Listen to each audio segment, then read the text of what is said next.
হঠাৎ পতাকা লাগানো নিয়ে দুই ভাইয়ের মধ্যে মারপিট, শাসনে আইএসএফ তৃণমূল দ্বন্দ্ব, থানায় তর্কাতর্কি নওশাদ সিদ্দিকীর, পুলিশকে দালাল বলল নওশাদ সিদ্দিকী। হঠাৎ কী হলো শাসনে, জানতে হলে ভিডিওটি শেষ পর্যন্ত অবশ্যই দেখুন।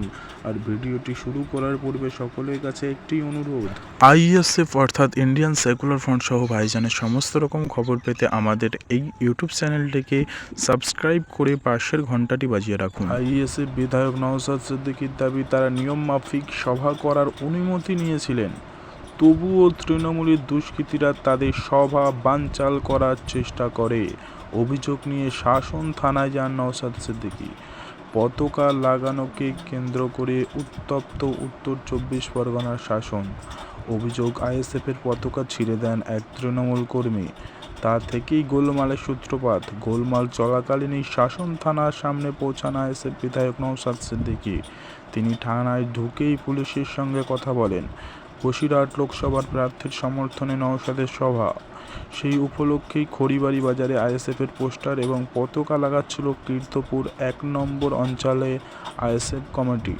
অভিযোগ, সেই সময় তৃণমূল কর্মী এসে এক যুবককে পতাকা লাগাতে বাধা দেন। জানা যায়, সেই তৃণমূল কর্মী এবং আইএসএফ কর্মী সম্পর্কে দুই ভাই। বাধা পেয়ে দাদার সঙ্গে বচসায় জড়িয়ে পড়েন ভাই। বচসা গড়ায় মারপিটে, ভাইয়ে ভাইয়ে মারপিটের ঘটনা দেখায় উত্তেজনা ছড়ায় এলাকায়। যদিও পতাকা লাগানো নিয়ে গোলমালের কথা মানতে চাননি এলাকার আইএসএফ সভাপতি।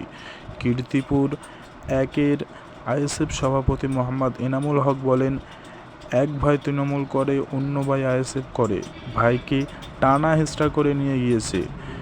পতাকা লাগানো নিয়ে কোনো সমস্যা এখনও পর্যন্ত দেখেনি, তবে চাপ আছে। আশা করছি কোনো ঝামেলা হবে না। ভাইয়ে ভাইয়ে ঝামেলা হয়েছে। গোলমাল চলাকালীন এলাকায় চলে আসেন নওশাদ সিদ্দিকী। তিনি বলেন, কোনো রকম প্ররোচনায় পা দেবেন না। সুবিধা অ্যাপের মাধ্যমে এখন সভা করার অনুমতি পেয়েছিলাম। তৃণমূলের গুন্ডা মস্তান তোলাবাজেরা আমাদের সভা করতে দেয়নি।